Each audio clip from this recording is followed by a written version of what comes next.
নাহমাদুহু ওয়া নুসাল্লি আলা রাসূলিল কারীম। সম্মানিত আশিকি রাসূলেরা, আপনারা আমার সালাম গ্রহণ করুন।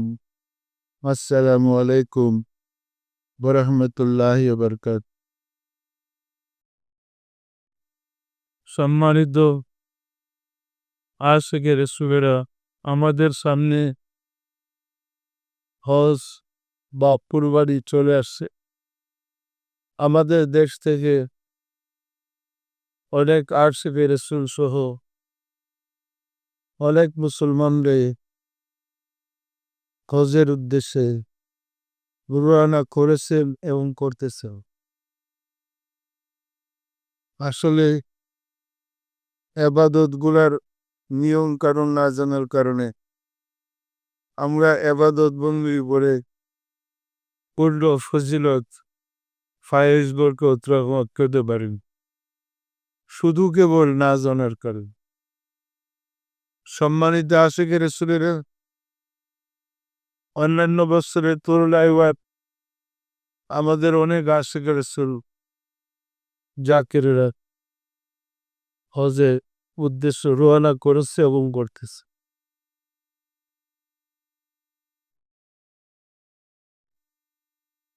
হজ ইসলাম ধর্মের একটা বিধান, কালেমা, নামাজ, রোজা, হজ পঞ্চ ব্যানার মধ্যে চতুর্থ ব্যানায় পড়ে হজ। হজের পরে যাকাত।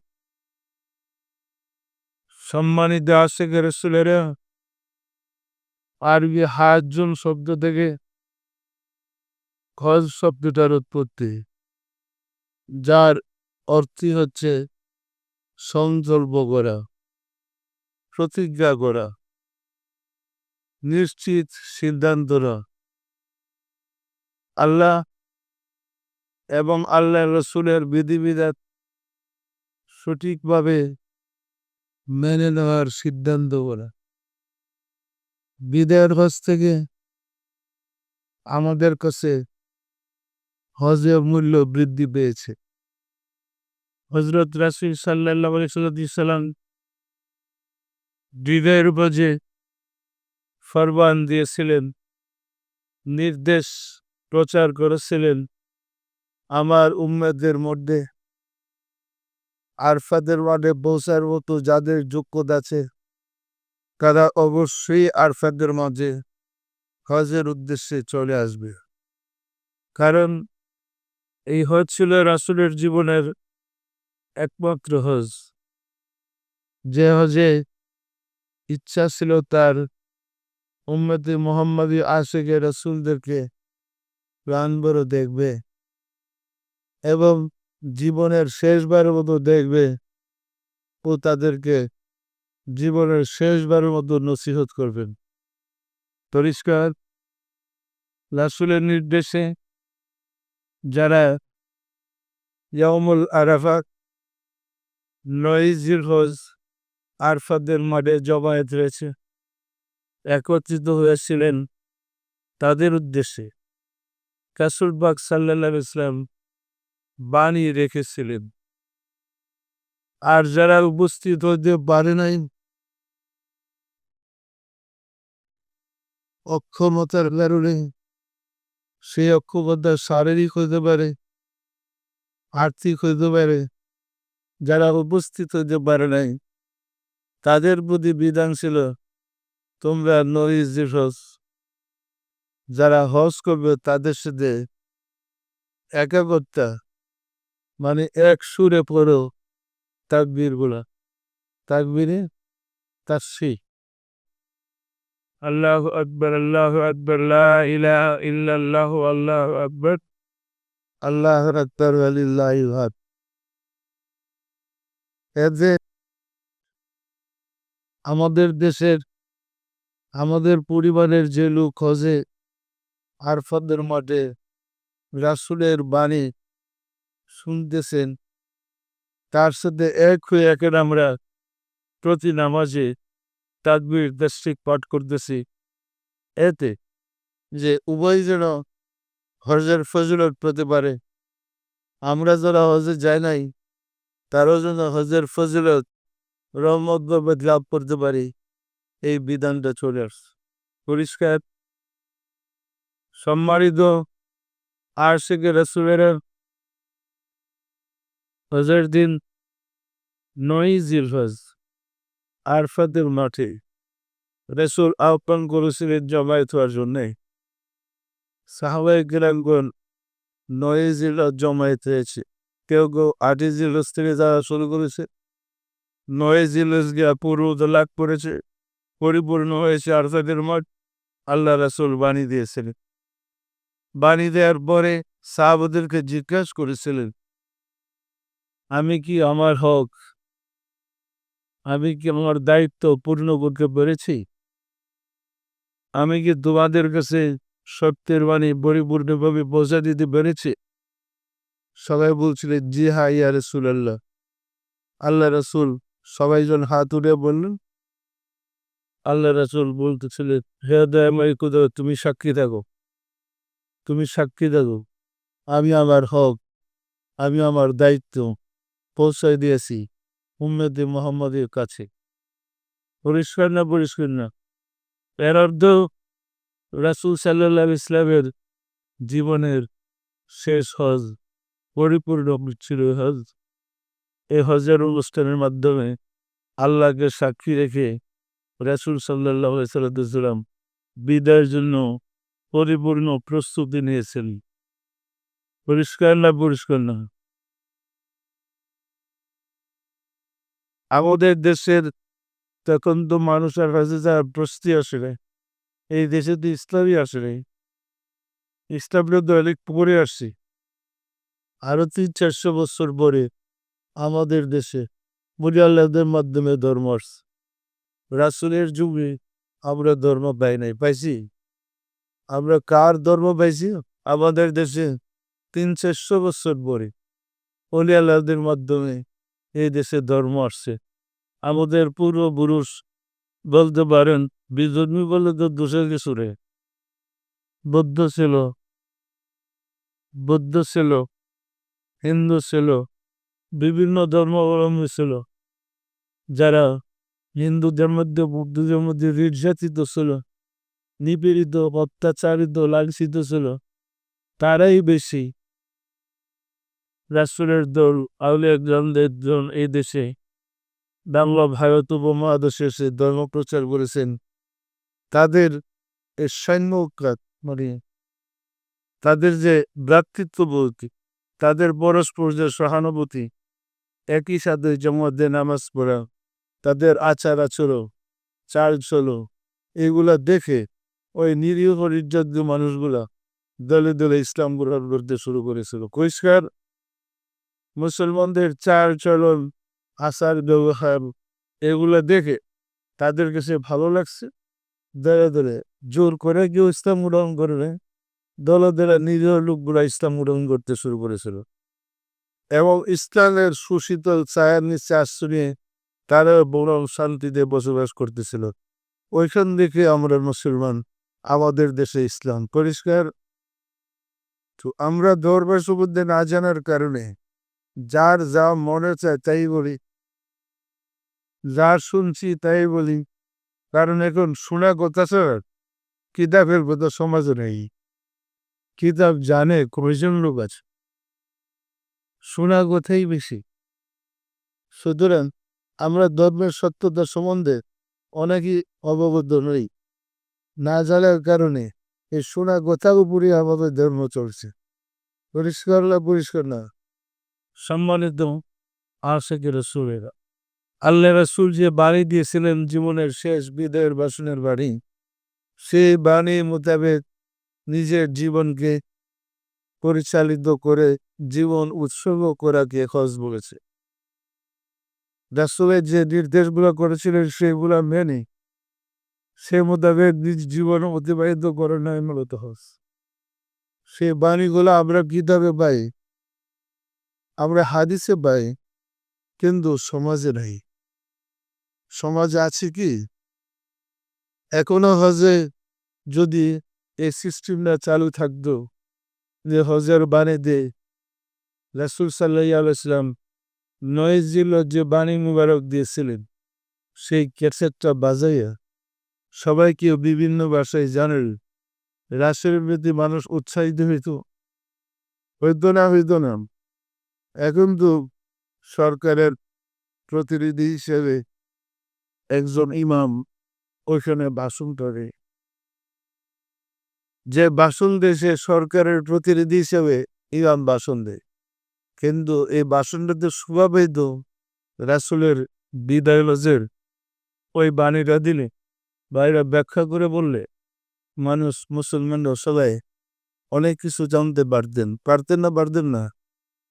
সম্মানিত আশিকে রাসূলের হজ কিন্তু পরবর্তীতে হজ তাদের জন্য যারা ধনী, যারা আরফাতের মাঠে পৌঁছার সমর্থ আছে, কাবায় বসে আছে, তাদের উপরে হজ ফরজ।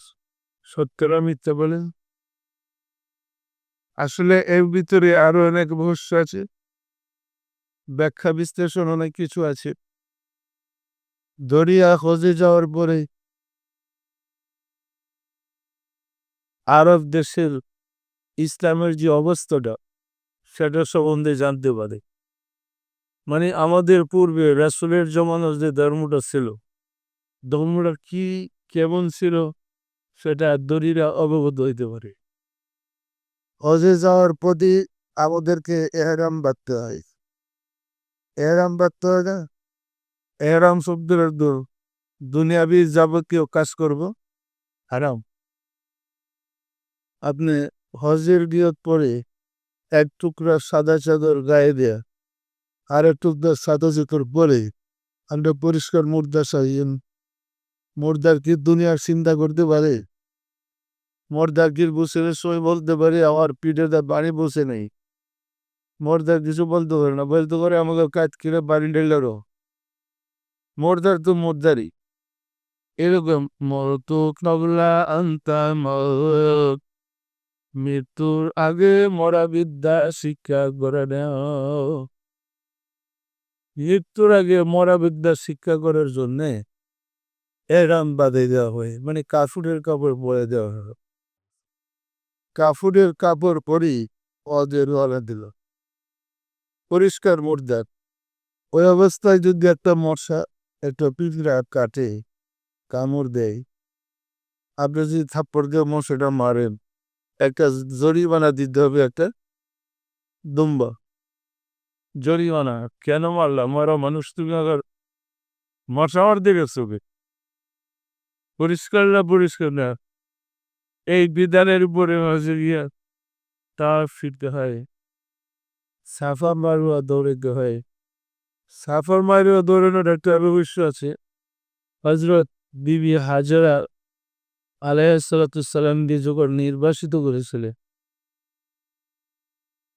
পিতা ইব্রাহিম আলাইহিসসালাম, পিতা পুত্র যখন বিবির সময় নির্বাসিত হন, ওনার তখন মক্কায় হেরম শরীফের কাছে কাবাগরের সাথে ওই এলাকায় তাকে নির্বাসিত করেছিলেন। তো মা হাজেরা পুত্রের বাড়ির জন্যে সাফা এবং মারওয়া দুইটা পাহাড় মাঝে ছেলেকে রেখে ছুটাছুটি করেছিলেন পানির জন্য।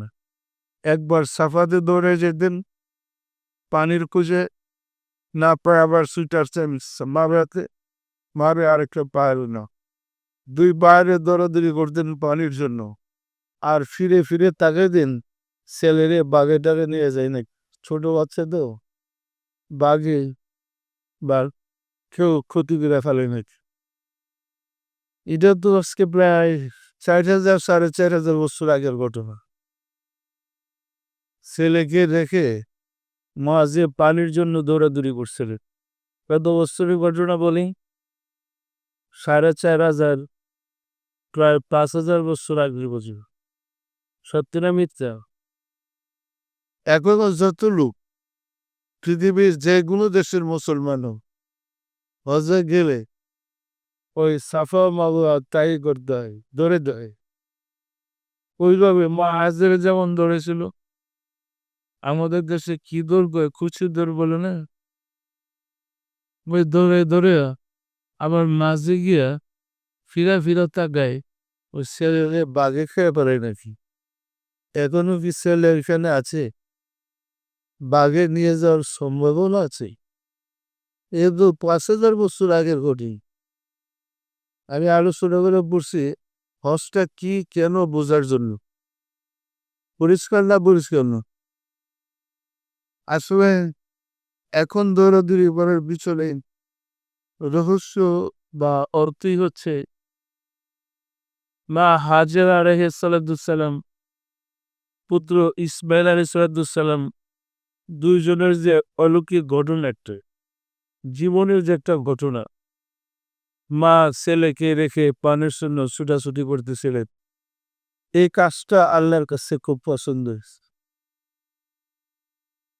আসলে এই খেলাটা যে ফেলাইতেছে তিনি আল্লাহর কাছে খুব ভালো লাগছে।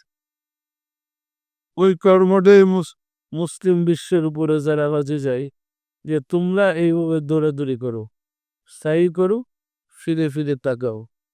কারণ ওনারা ছিল আল্লাহর বন্ধু। মা হাজেরা পুত্র ইসমাইল আলাইহিস সালাম দুইজনেই আল্লাহর বন্ধু ছিলেন। কি বলেন, বন্ধু ছিলেন না ছিলেন? সুতরাং আমাদের দেশে যারা হজ করতে যায় সাধারণত ধনীরা ধর্মের ব্যাপারে উদাসীন থাকে, ধর্ম করেও বেশি পড়তে চায় না। তাদেরকে ট্রেনিং এর জন্য হজে পাঠানো হয় এবং ট্রেনিং শুরু হয় এহরাম বাঁধার পর থেকে। এই ট্রেনিং যে মুর্দার কিভাবে দেয় তুমি দেখো, মুর্দার সাজো, কাফনের কাপড় পরে পাঠিয়ে দেয়। এরপরে ওই ওই সময় শিকার টিকার এগুলো নিষেধ, অনেক কিছুই বাদ দিতে পারবে না। সাফা মারুয়া দৌড়ে প্রমাণ করে যে ৫,০০০ বছর পূর্বে মার সন্তানের বানের জন্য ছুটাছুটি করছিল। ৫,০০০ বছর পরে তোমরাও ছুটাছুটি করে কিভাবে আল্লাহর বন্ধু মহামানবদের অনুসরণ করে দাও, তার শিক্ষা গ্রহণ পাই। পরিষ্কার না পরিষ্কার না? হজে গিয়ে যারা ধর্মের ব্যাপারে উদাসীন ধরি তাদেরকে সাফা মাওলা দৌড়েন ট্রেনিং দিচ্ছে আল্লাহর বন্ধুদের অনুসরণ কিভাবে করতে হয়, এই শিক্ষাটা তোমরা গ্রহণ করো। সাফা মারার পরে আবার যুবন ওইখানে মিনার দেখে সেটা কোরবানি করার আগে শয়তানকে যখন কাঙ্গুর বাড়ে, শয়তানকে কাঙ্গুর করতে যায় না, যখন শয়তানকে কাঙ্গুর মারে তখন ওইখানে গিয়া এমন ভিড় লাগে কার আগে কে শয়তানকে মারবে। ওইখানে শয়তানকে কাঙ্গুর মেরেছিল পিতা হজরত ইব্রাহিম আলাইহিসসালাম, পুত্র হজরত ইসমাইল আলাইহিসসালাম, বাপ বেটা দুইজনকে মিনায় নিয়ে যেতেছিল কুরবানি করার জন্য। পথের মধ্যে পুত্র বলতেছিল পিতাকে, আপা আমার যে শয়তান কুয়াশো সত্যেছে, আপনি কি আমাকে ওই জবাই করবার জন্য নিয়ে যেতেছে। তখন পিতা বলল, বাবা শয়তান দেখা করবারও। দুইজনে ওই জায়গায় শয়তানকে কানব ডেকে পড়ছিল। ওই স্থানটা চিহ্নিত করে যেখানে কানব মারছিল, এখানে আমাদের এই পিলারটার মধ্যে ওরকম সিমেন্টের খুঁটি ৩ জায়গায় ওয়াসওয়াসা দিছিল, ৩টা খুঁটি নির্মাণ করা আছে। সিমেন্ট দিয়া পাথর দিয়া ৩টা খুঁটি বানিয়ে রাখছি। একটা খুঁটিকে বলে বড় শয়তান, মেজ শয়তান, ছোট শয়তান। পিতা পুত্র দুইজনে এই ৩ শয়তানরে কাঙ্গর মারিছিলেন ৫,০০০ বছর আগে। ৪,৫০০ বা ৫,০০০ বছর হবে না, কাকবর মেরেছিলেন।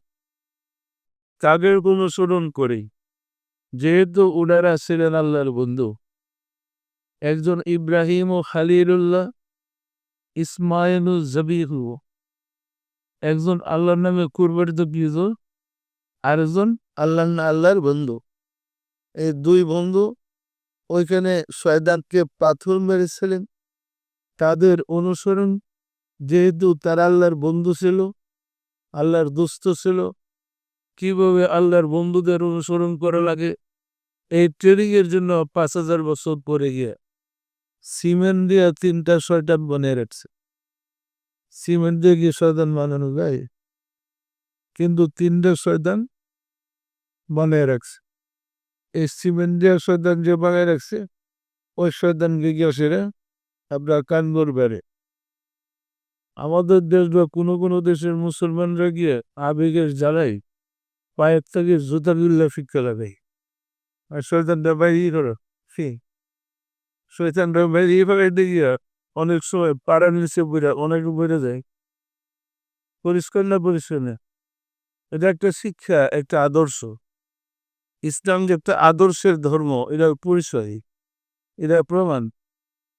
ইব্রাহিম ইসমাইল ইসলাম ওনারা শয়তানকে কানপুর বেড়েছিলেন, তারা আল্লাহর দুষ্ট ছিল।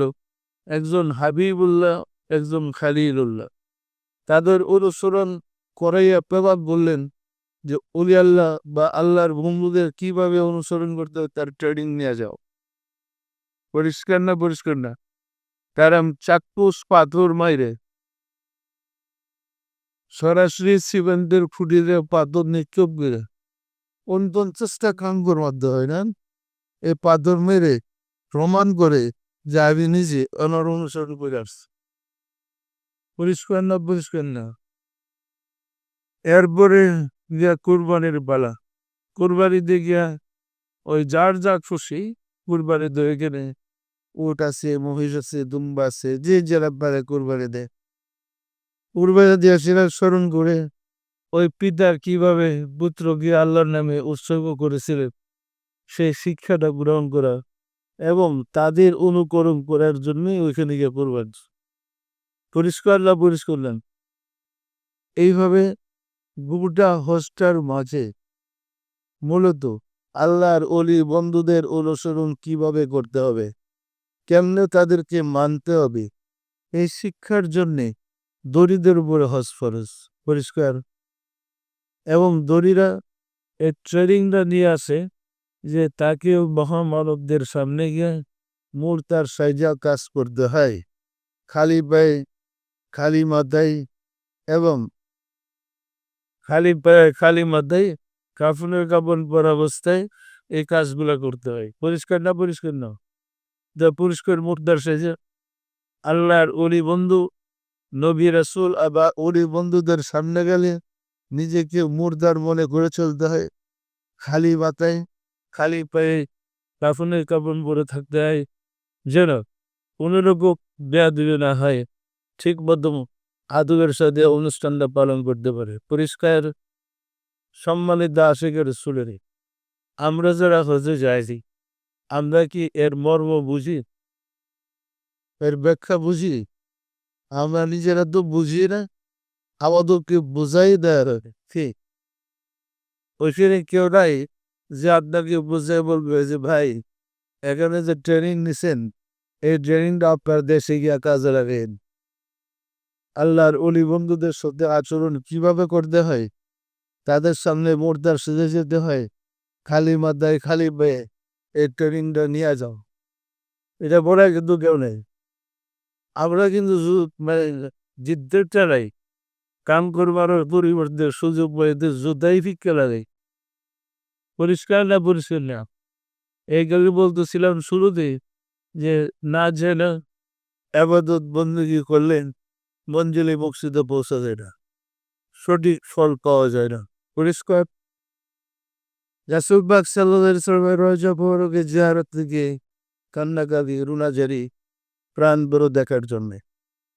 আর হজর ও আরফাদের মাঠে জমায়েত হওয়া, একত্রিত হওয়ার নাম।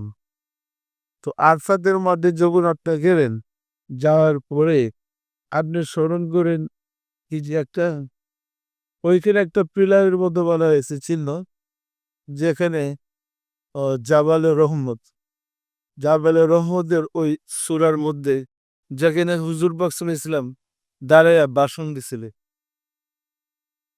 মাঠটার চারপাশ থেকে জাবালে রহমত থেকে বাজে চতুর্দিক থেকে বয়ান শোনা যেত।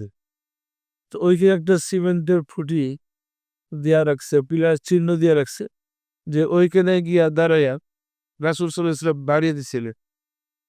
এখনো বাড়ি হইতেছে, কিন্তু না জানার কারণে আমরা ফজিলত থেকে বঞ্চিত হইতেছি। বাড়ি দেওয়ার সময় খেয়াল করতে হবে যে রাহমাতাল লিল আলামিন এখানে বাড়ি দিছিলেন। চোখের পানি ছাড়েন, কাঁদেন, হে রাহমাতাল লিল আলামিন আপনি কি বাণী দিছেন? আমরা তো তখন আসতে পারি নাই, আমরা আসছি। দয়া করে আপনার বাণী আমাদের হৃদয়ে কবরুদ্ধি করার শক্তি দেন, আমাদেরকে হে বুঝ দেন, আমাদের হজ কবুল করার মতো হজ করাইবার সুযোগ করে দিন। পরিষ্কার না পরিষ্কার না? যদি আল্লাহ রহমাতুল লিল আলামিনকে স্মরণ করে এইভাবে রুনাজারি করি, কান্নাকাটি করি, তখন রহমাতুল লিল আলামিনের পক্ষ থেকে আমরা অশেষ নিয়ামত, রহমত লাভ করতে পারবো। পরিষ্কার এক কথায় দুনিয়াদের উপরে হজ ফরজ ট্রেনিং এর জন্যে সে যেন আল্লাহর অলি বন্ধুদের সাথে সমাজে কিভাবে চলবে সে শিক্ষাটা এসব পালন করে এবং অন্যান্যদেরকে বলবে যে অলি বন্ধুদের কাছে এইভাবে চলতে হয়। পরিষ্কার না পরিষ্কার না? যারা হজে যায় এসে কি বলে অলি বন্ধুদের সাথে কিভাবে চলতে হয়? তারা কি করে আসছে এটা কি বলে? তাহলে আমরা শিখবো কোথা থেকে? আমাদের ভাগ্য তো খারাপই। আমরা রাসূলের শিক্ষা পেলো, রাসূলের প্রায় ৩০০ বছর পরে ওলি আল্লাহদের মাধ্যমে যা ধর্ম শিখছি, আমাদেরই একদম এসে আবার ওলি আল্লাহর বিরুদ্ধে ফতোয়াবাজি করতেছে। এর আমরা কোন দিকে যাব? আমরা কিন্তু চরম অসহায় অবস্থার মধ্যে আছি। পরিষ্কার? আমার কথা কি বিশ্বাস হয়? সুতরাং ওলি আল্লাহর শিক্ষাটা নিয়ে আমাদেরকে এগিয়ে যেতে হবে। সম্মানিত আশিক রাসূলেরা, ওলি আল্লাহদের শিক্ষাটা কেন? ওলি আল্লাহরাই রাসূলের বন্ধু, আল্লাহর বন্ধু। ওনারা ওনাদেরকে নাইবে রাসূল, রাসূলের খলিফা, রাসূলের প্রতিনিধি বলা হয়। তো নাইবে রাসূলদের কাছ থেকে আমরা রাসূলের শিক্ষাটা লাভ করতে পারি। রাসূলের শিক্ষা লাভ করতে পারলেই সঠিক জায়গায় যদি আমরা যেতে পারি, আস্তে আস্তে সাধনা করতে করতে রাসূলের দিদার পেয়ে যাব। সঠিক জায়গায় যেতে পারলে রাসূলের দিদারের পরে আস্তে আস্তে সাধনা করতে করতে আমরা আল্লাহর দিদার পেয়ে যাব। পেয়ে যাব না? তখন আমাদের কাছে ওই কথাটা আর থাকবে না যে দুনিয়াতে আল্লাহকে দেখা যায় না। আল্লাহকে যেখানে গেলে দেখা যায় ওইখানে গেলে তো একটা দুনিয়াকেই দেখবে। যারা আল্লাহকে দেখাইতে পারে এমন শিক্ষকের কাছে গেলে আর দুনিয়াতে আল্লাহ দেখবে। জগতে এমন কোনো আবাদত নাই যে আবাদতের বদলা পরকালে। প্রতিটা আবাদতের ফল ইহকালে।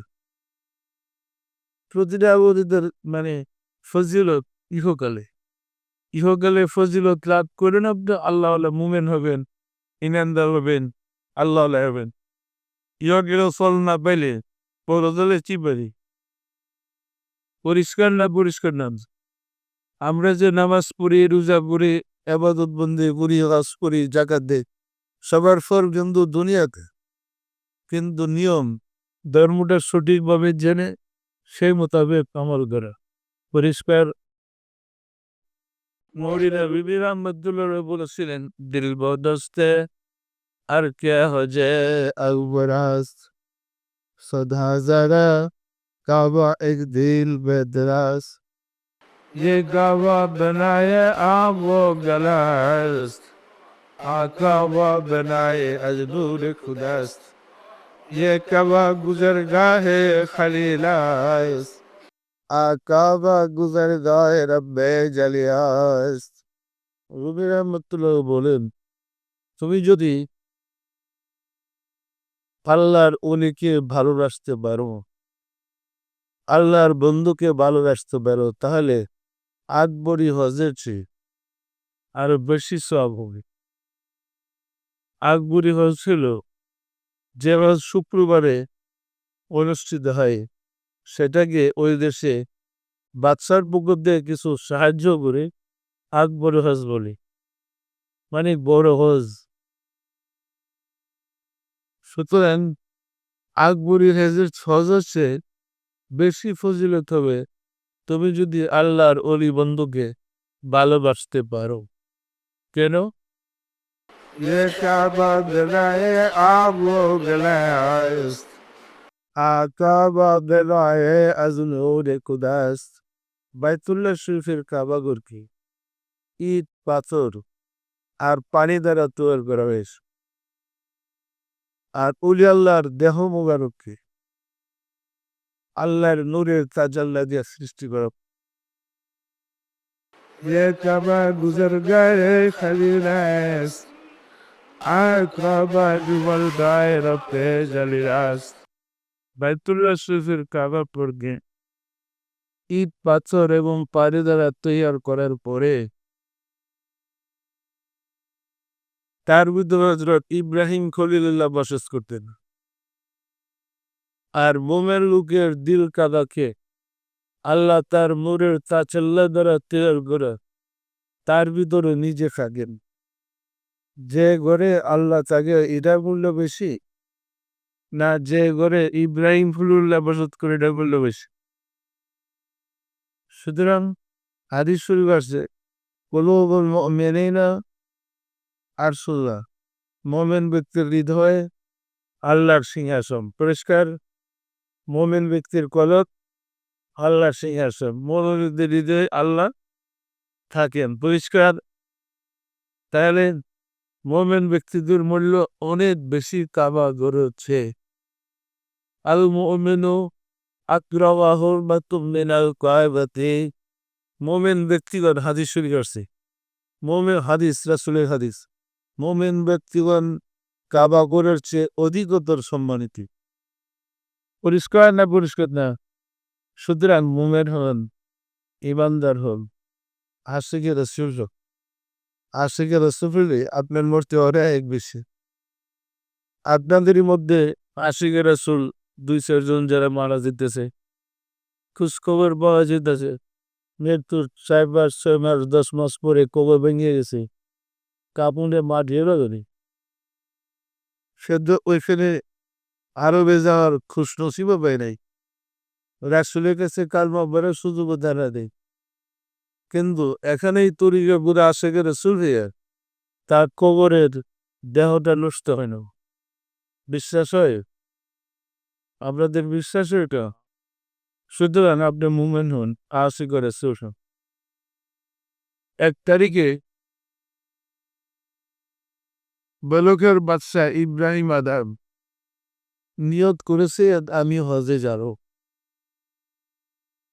এবং ভালো মতো হজ করব। আমার জীবনের সবচেয়ে বড় সুন্দর হজ। 2 রাকাত নফল নামাজ পড়ে উনি 1 কদম যাইতেন, 1 কদম গিয়ে আবার 2 রাকাত নফল নামাজ পড়েন।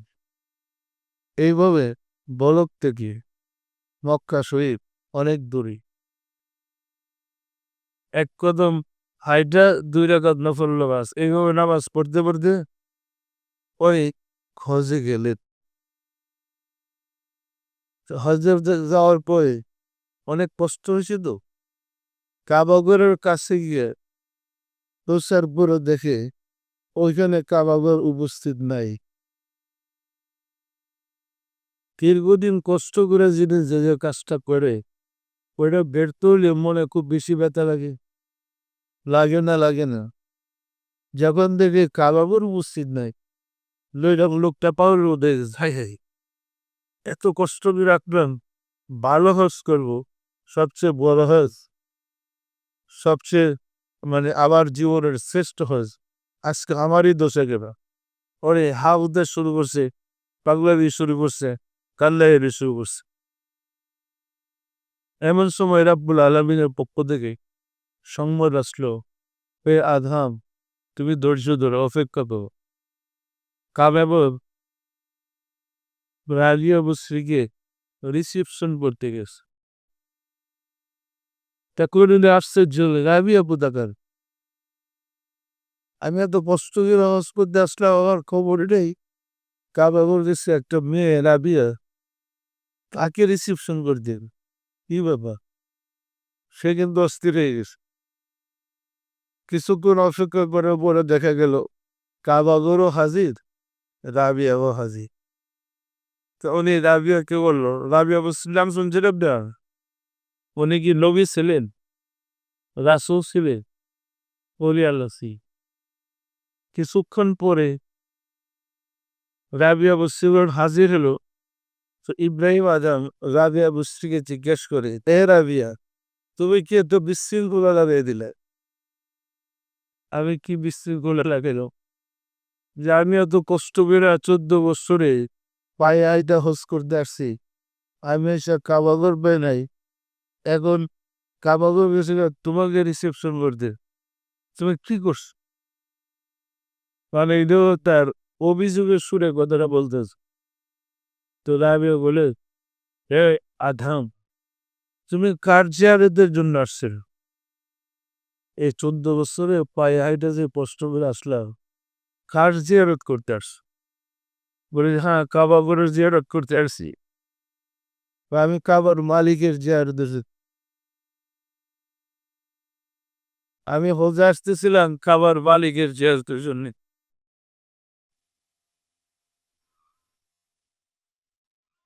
সুতরাং কাবার মালিক কাবাগর পাড়াই আমাকে সম্মান করেছে।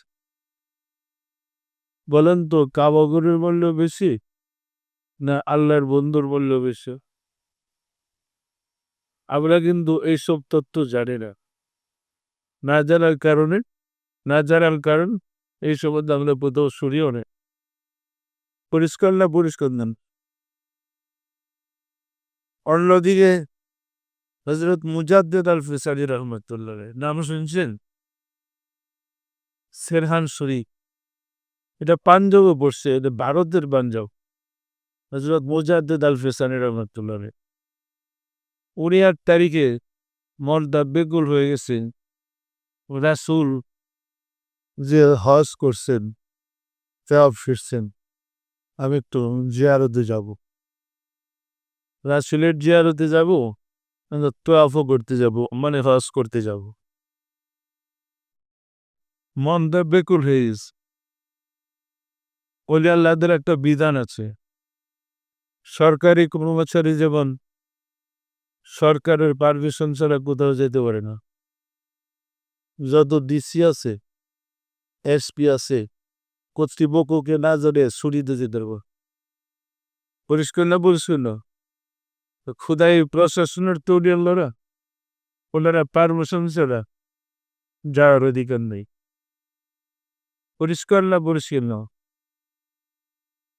তৈরিকে পারমিশন পেটাই ও মরে দর বুঝাইতে পারতেছে না যে পারমিশন পাইতেছে না, মনটা বেকুল।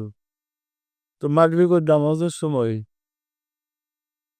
উনি নামাজ শেষ করে, আপনারা তোবার ফায়েজের মোরাকাবা করেন না, এটা তো ওনার কাছ থেকে আসছে। এই তোবা কবুল তোর ফায়েজের মোরাকাবাই করছে। মোরাকাবা করছে বলে উনি দেখেন সমস্ত জিন ইনসান ওনাকে কেবলা করে নামাজ, ওই তাড়াতাড়ি নামাজ ছেড়ে দিস, মোরাকাবা ছেড়ে দিস, ছেড়ে দিয়ে যে উজু করে আসছে, মনে করছে যে আমার উজু বুধে নষ্ট হয়ে গেছে।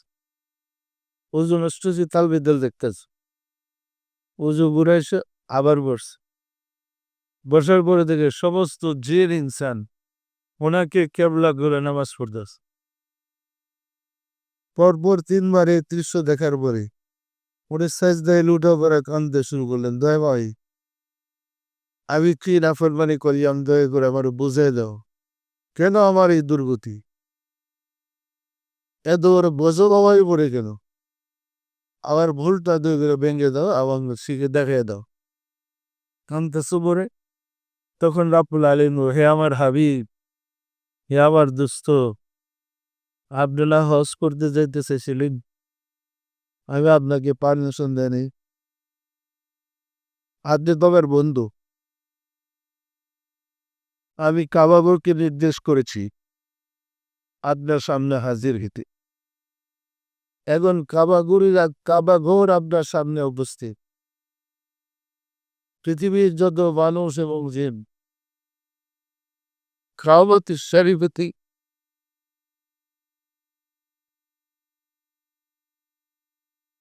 আল্লাহ আকবার বলে আপনারা দেখছেন তাদের সেজদা তার কদমে। সম্মানিত আশিকের রাসূলেরা মোরাকাবা ছেড়ে দিয়ে ওরি খাদেমকে ডেকে বললেন, এই জায়গাটা একটা এরিয়া করে দিলেন। জায়গাটার নাম বাইতুল কাবা। এমনও সৈরাম শরীফ আছে সংরক্ষিত। এটাকে বাইতুল কাবাকে কাবাগরের মাপ পদ্ধত জায়গা, ওইটাকে ওয়াল দিয়ে সংরক্ষণ করেছে, কিয়ামত পর্যন্ত সংরক্ষিত থাকবে। কেন? এই জায়গাটিতে কাবা ঘর আসছে, পরিষ্কার না পরিচ্ছন্ন। আসলে আমরা আউলিয়া কিরামদের সহবত জানি, এই ঘটনা সম্বন্ধে আমাদের জানাও নেই। অথচ আমাদের পূর্বপুরুষ ধর্ম পাইছে ওলি আল্লাহদের কাছে। আমাদের পূর্বপুরুষ ধর্ম পাইছে কোথায়? আমরা অলি আল্লাহদের পিঠ ছেড়ে দিলাম। অলি আল্লাহর কাছে গেলে শিরিক, অলি আল্লাহর বাজারে জিয়ারত করতে গেলে শিরিক। শিরিকের ছুটে অলি আল্লাহর কাছে যাওয়ার অবস্থা আমাদের নাই। ফলে সত্য ধর্ম থেকে আমরা বিমুখ, বিপদগামী হয়ে পড়েছি। বিপদগামী হয়ে পড়ার ফলে আমরা আজকে আবাদত বন্দি করি, আমাদের গজব বিপদ আপদ দূর হচ্ছে না। পরিষ্কার আবাদত বন্দিকে দেওয়া হলে কি এটার ফল আমরা পাবো? সম্মানিত আশিকের রাসূলের মনে রাখবেন, ওলি আল্লাহদের অনুকরণ ব্যতীত কোনো ধর্ম নাই। আপনারা আমরা ধর্ম পাইছি ওলি আল্লাহদের কাছে, রাসূলের কাছে আমরা ধর্ম পাই নাই। রাসূলের কাছে আমরা কালমা পড়ি নাই। আমরা মুসলমান হয়েছি ওলি আল্লাহদের কাছে। যদি ওলি আল্লাহরা রাসূলের সাথে আপনাকে যোগাযোগ করে না দেয়, যদি আপনাকে ডিসকানে কিন্তু গাড়ির মধ্যে বগি লাগানো থাকে না ইঞ্জিনের সাথে, যে বগিরা কর্তৃপক্ষ ইঞ্জিনের সাথে বেঁধে না দেয়, লাগাইয়ে না দেয়, এই বগিটা কি ইঞ্জিনের সাথে যেতে পারবে? আপনার রাসূল যুক্তাছেন, আপনার বগি তো ওই রাসূলের ইঞ্জিনের সাথে সংযোগ নাই। কে সংযোগ করে দিয়ে? সংযোগ করতে হবে ওলি আল্লাহর কাছে যেতে হবে। মনে যদি দেয় বিরান রাহমাতাল্লিল আলামিনের দরবের সাথে আপনাকে সংযোগ করে রে, আপনার তল্লাপার আপনার জন্য সিরাতুল মুস্তাকিম পরিষ্কার। এই কারণেই প্রতি ওয়াক্ত যত রাকাত নামাজ পড়েন, আপনি ১ রাকাত পড়েন আর ১০ রাকাত পড়েন, প্রতি রাকাতে আল্লাহর সামনে দাঁড়িয়ে বলতেছেন, তাদের বুকে চালায় যারা তোমার প্রিয়জন। আল্লাহর প্রিয় কারা? আল্লাহর বন্ধু কারা? তো প্রতি ওয়াক্ত নামাজ পড়বেন আল্লাহর, সেজদা করবেন আল্লাহরে, এই দোয়া পড়েন কেউ ওলি আল্লাহর পথে ছাড়াও নামাজও দাঁড়ে কে? এর মূল্য আছে না নাই? না বুঝা, ব্যাখ্যা না জেনে ওলি আল্লাহর নান্দা বলেছিলি, মানে ওলি আল্লাহর নান্দা শুনলেই বলতে রে শিরিক শিরিক শিরিক।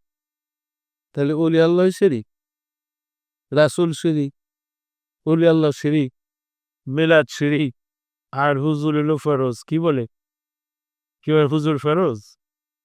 এই কারণে কপালে বাদ জুটে না, এদের কপালে বাদ জুটে না। এই কারণেই পরিষ্কার না পরিষ্কার না আমি কি কিছু বলতে পারছি? ধর্মরীতি ক্লিয়ার। সুতরাং সঠিকভাবে দেব না জানার কারণে আমরা বিপদগামী হয়ে পড়েছি। হুজুররা যা বলে আমরা তাই বিশ্বাস করি।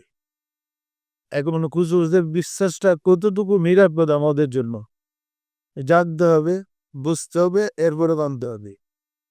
পরিষ্কার না পরিষ্কার নয়? আমাদের এখানে আপনারা যারা আশিকের রাসূল মুহাম্মদ ইসলাম পালন করেন, কারা কারা রাসূলের দিদার পেয়েছে?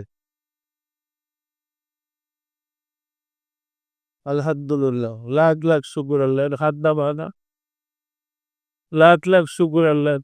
বাংলাদেশে জন্মগ্রহণ করে আমরা মোহাম্মদ ইসলাম পালন করি আশিকে রসুল হয়ে রাসূলের দিদার লাভ করার কুষ্ঠ শিব আমাদের সবার হয়েছে হয়েছে না রাসূলের দিদার লাভ করার পুষ্ট আমাদের হয়েছে কিন্তু যারা বলে শিরিক বেবে জিজ্ঞাসা করেন হুজুর আপনার কি ভাগ্যে রাসূলের দিদার নসিব হয়েছে আরে বিশ্বাসই করে না রাসূলদের দেখা যায় কি পরিষ্কার না পরিষ্কার না আচ্ছা বলেন তো আপনি অন্ধ লোকরা যদি কোরআন হাদিস দিয়ে বোঝান আর এই পূর্ণিমার চাঁদ আকাশে দেখা যায় বিশ্বাস করবে যে অন্ধ সে তুমি বাড়ি আমি তাকে বুঝি দেখি না কিচ্ছু তুমি কি করতেছ পরিষ্কার না পরিষ্কার না শব্দের জন্য তো পূর্ণিমার চাঁদের দরকার নেই যারা অন্ধ মান কানা ফি হাযিহিল আমা ফাওয়া ফিল আখিরাতি আমা যে দুনিয়াতে অন্ধ সে পরকালে অন্ধ এই অন্ধরত্ব দুইটাতে যার অন্তর চক্ষু খোলা নাই এ পরকালে অন্তঃচক্ষু তার বন্ধু পরিষ্কার না পরিষ্কার না সুতরাং মুক্তি পেতে হবে কাদের অনুসরণ করতে হবে আল্লাহর বন্ধু বলতে কাকে বোঝায় নাকি হজরত দেবকে বোঝায় হুজুরদেরকে বোঝায় মাওলানার অর্থ কিন্তু আল্লাহর বন্ধু নয় মাওলানার তো প্রভু স্বয়ং মাওলানার বাংলার তো আমাদের প্রভু আর ওলি আল্লাহর তো আল্লাহর বন্ধু করেন আল্লাহ ভালো এরা স্বয়ং মাওলানা না জমামুদ্দা কবির সিয়ার মাওলা মানে প্রভু না মানে আমাদের মৌলানা আমাদের প্রভু প্রভু এবার প্রভু হিসেবে বাতি বেটা সে সত্য না মিথ্যা বলে এই ডিগ্রিটা ব্রিটিশ সরকার আমাদেরকে দিয়ে গেছে মাদ্রাসায় পড়ে বাস করলে মাওলানা হয় মাওলানা আমাদের প্রভু কেউ প্রভু মানেন নাকি বুঝতেছেন না বুঝেন নাই এই হুজুরে দেখবেন নিচে লেখা উঠতেছে মৌলানা টিভি মৌলানা এবার হ্যাঁ দেখছো ডেলটার বিরুদ্ধে এটা হাস্যকর কথা কেউ হাস্যকর ব্যাপার না সুতরাং যারা অলি আল্লাহদের বিরোধিতা করে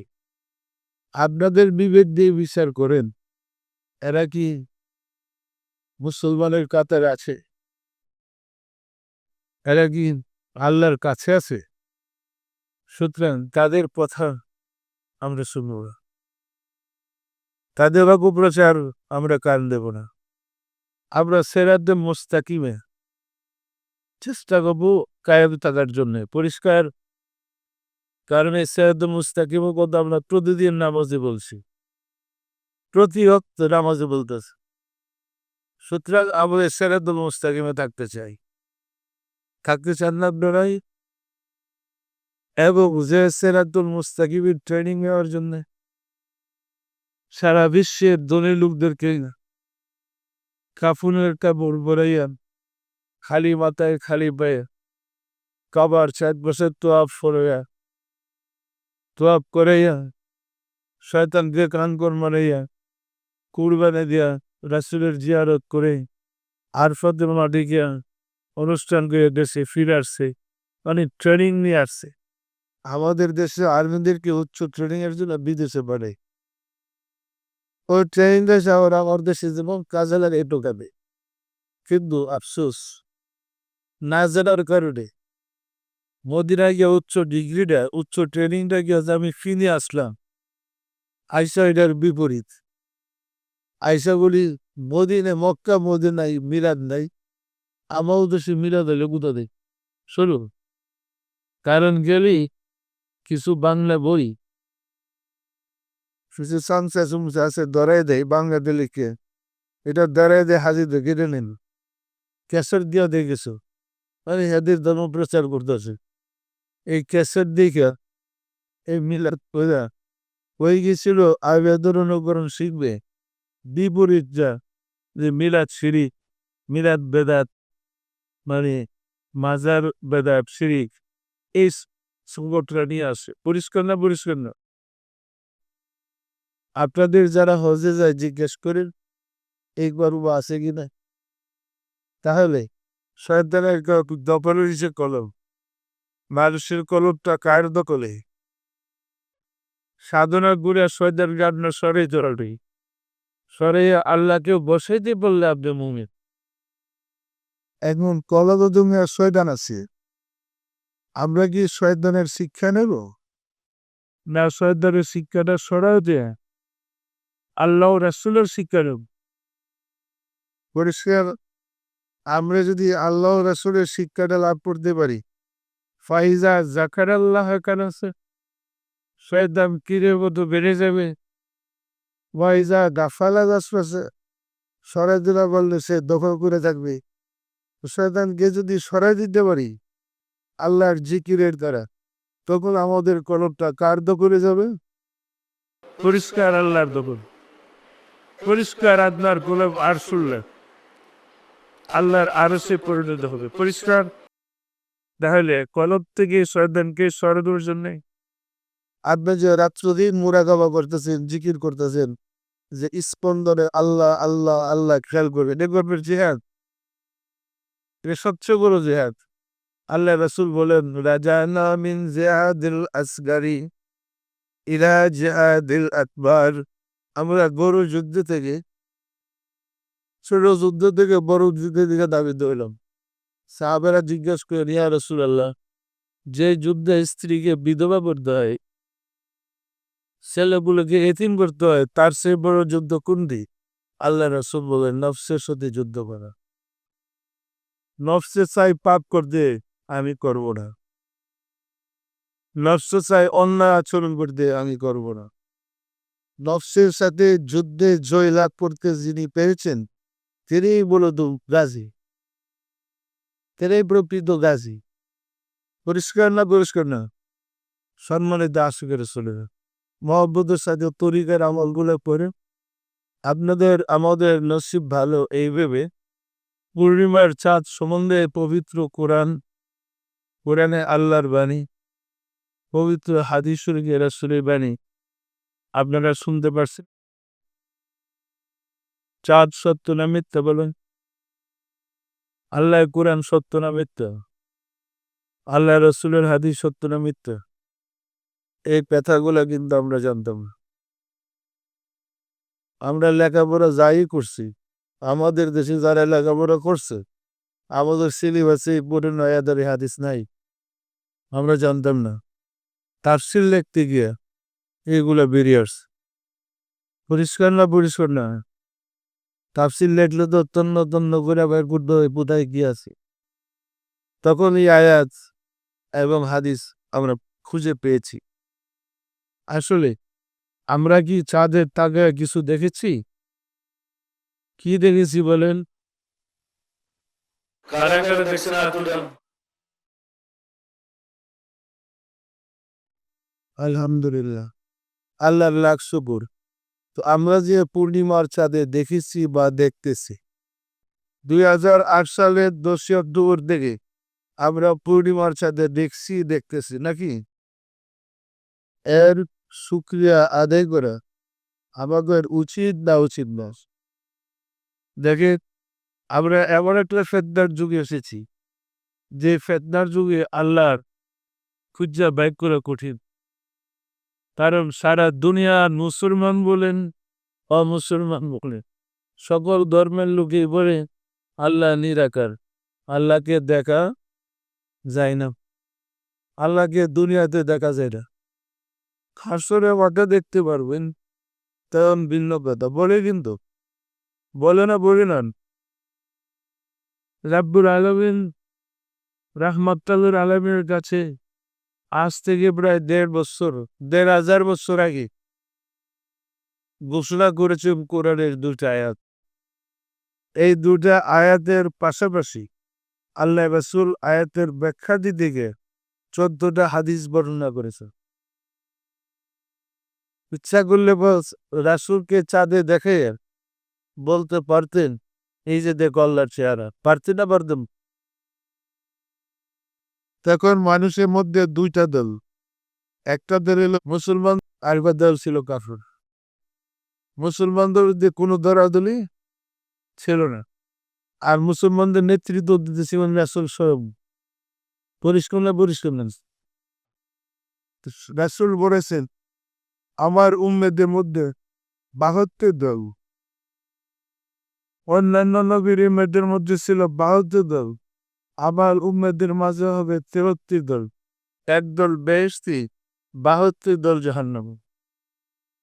প্রত্যেক দলে হুজুর আছে, মাওলানা তো আছি, মুহাদ্দিস হাফেজদের তো আছে, আছে না নাই?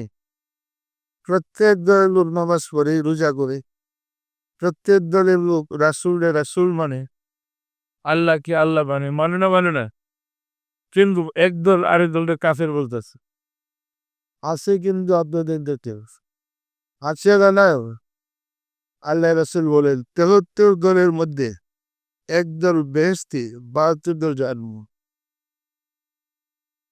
এখন সকল দল মিললে ৯৯ সালে আমরা যখন বলেছি আল্লাহকে দেখেছি, আল্লাহর আকার আছে, তিনি নিরাকার নন, বিরুদ্ধে জিহাদ ঘোষণা করে আমাদের বিরুদ্ধে যত ফতোয়া দিতে পারে সব রকম ফতোয়া দিছে, দিছে না দেয় নাই, এবং আমাদেরকে ফু দিয়া উড়াই দিতে চেষ্টা করেছে। সত্য না মিথ্যা বলেন?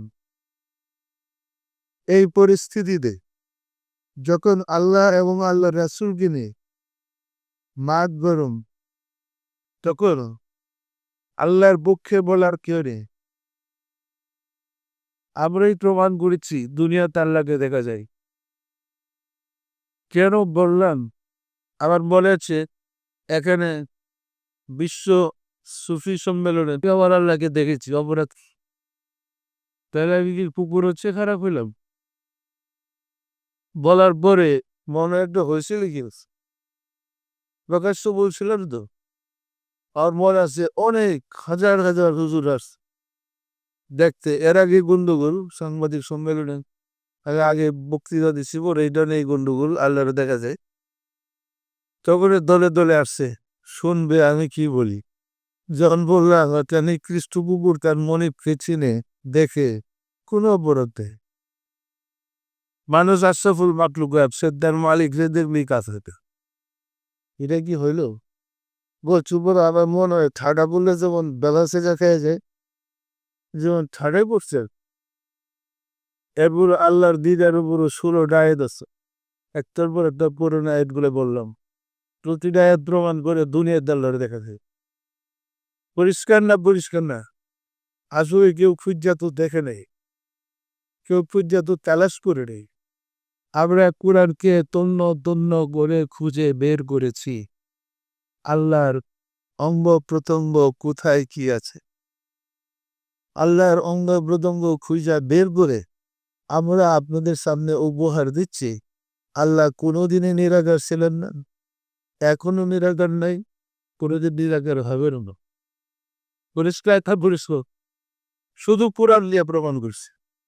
এবং মজার ব্যাপার, প্রতিটা কোরআনের আয়াতের ব্যাখ্যায় আরেকটা আয়াত, আয়াতের ব্যাখ্যায় আরেকটা আয়াত, আয়াতের ব্যাখ্যায় পড়েন আরেকটা আয়াত।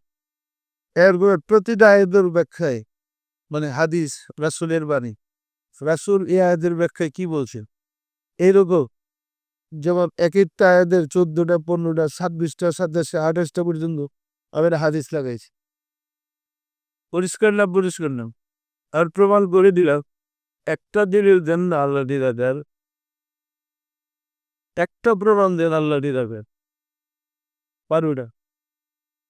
এবং মায়ের ছেলে আসমানের নিচে জন্মগ্রহণ করে নাই, আল্লাহ নিরাকারের একটা দলিল দিতে পারে। পরিষ্কার না পরিষ্কার না? আর কেন আল্লাহ কি আকার বলবেন না নিরাকার? সুতরাং আমরা প্রমাণ করেছি আল্লাহ আকার। এখন যে আমি চিল্লাচিল্লি করে আকার প্রমাণ করতেছি, তন্ন তন্ন করে খুঁজতেছি, আমার জীবনে 25 বছর গেছে। জীবনে 25 বছর যাবত শুধু আল্লাহর উপর গবেষণা করতেছে, করার পরে আমি সাকসেস। এবার এই মহান সত্যটা প্রকাশ করার বিকল্প কোনো পথ নাই চাঁদে না দেখাইয়া। পরিষ্কার না পরিচ্ছন্ন নয়? চাঁদের এমন একটা স্থান যেখানে দেখাবে মুহূর্তে সারা বিশ্বের মানুষ জানা বলেবি পরিষ্কার না পরিষ্কার না এই কারণে কোরআনে নাজিল করেছে হাদিসে রাসূল বলেছে চাঁদের মধ্যে রূপটা দেখাইছে চাঁদের মধ্যে নিরাকার দেখে নাগার দেখে আল্লাহ আগার না নিরাকার আপনাদের বিশ্বাসই দেখো ওই আগার উপরে আমার সাথে জিহাদ সারা দেশের সব বুঝে বলতো আমি মানে আল্লাহর আগার বানিয়ে নিস এখন আল্লাহ যে নিজের আকার নিজে প্রমাণ করলেন এটারে বুঝলেন কি দিয়ে পরিষ্কার না পরিচ্ছন্ন এত বড় নিয়ামত যিনি দান করলেন তার নিয়ামতের শুকরিয়া আদায় করা আমাদের উচিত না উচিত না তাহলে চলেন আমরা সবাই প্রতি মাসে 14 তারিখে চাঁদে পূর্ণিমার রাত্রে মাগরিবের থেকে এশার পর পর্যন্ত আল্লাহ রাসূলের সামনে আলাপ আলোচনা করেই 2 রাকাত সুপুরানো নামাজ পড়ে এরপরে মিলাদ পড়ে আল্লাহ রাসূলের কাছে ক্ষমা প্রার্থনা করব আমরা মাফ চাইব আমাদের ভুল ত্রুটির জন্য এবং শুকরিয়া আদায় করবো দয়া করে যে আমাদেরকে দিদার দিছে উচিত না এরপরে তাবারুক খাওয়ার পরে আমরা বের হয়ে সবাই রাস্তায় গিয়ে দেখব আজকে আবার আমাদের মালিকরে কেমন দেখা যায় কি আরম্ভেতে যত দেখবেন তত ইমানের নূর বৃদ্ধি পাবে এইভাবে আমরা কর্মসূচি দিয়েছি আপনারা কি এটা ভালো লাগছে প্রতি মাসে পূর্ণিমার চাঁদে আমি এই অনুষ্ঠানটা করি প্রতি দরবার হবে প্রতি খানকার শুরু হবেন প্রতি জাকের মসজিদ হবে এছাড়া যে এলাকায় জাকের মসজিদটাই জাকেরদের বাড়িতে হবে আমরা করতে পারবো নাহলে মহব্বতের সাথে আমরা সিদ্ধান্ত নিই আসুন রাব্বুল আলামিনের সাহায্য চাই তিনি যেন দয়া করে আমরা মুখে যা করি সিরাতুল মুস্তাকিম সালার প্রার্থনা আমাদেরকে সেই পথের উপরে কায়েম রাখুন আমিন আউযু বিল্লাহি মিনাশ শাইতানির রাজীম বিসমিল্লাহির রহমানির রহিম আস্তাগফিরুল্লাহ রাব্বি মিন কুল্লি জামবিন ওয়া আতুবু ইলাইহি আয় আল্লাহ জীবনভর নফসের খায়েশে শয়তানের ফেরেবে যত প্রকার গুনাহ করিয়াছি সমস্ত গুনাহ হইতে তোমার নিকট তওবা করিতেছি আয় আল্লাহ দয়া করিয়া আমার তওবা কবুল করো আমার গুনাহ মাফ করো লা ইলাহা ইল্লাল্লাহ মুহাম্মাদুর রাসূলুল্লাহ সবাই দিলের হাতুড়ে বলেন আল্লাহ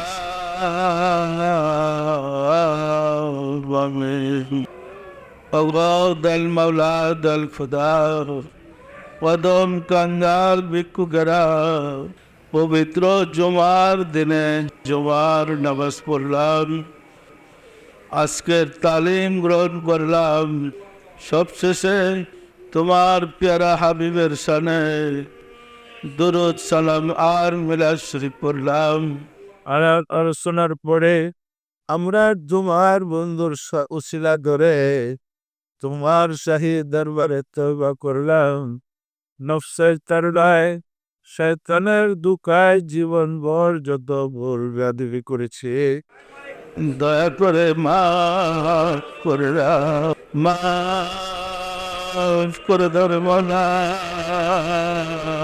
আমাদের ভুল ব্যাধিকে মাফ করে দাও আমাদের ইবাদত সমূহ কবুল করে নাও ফজলত পৌঁছে দাও তাজদার মদিনা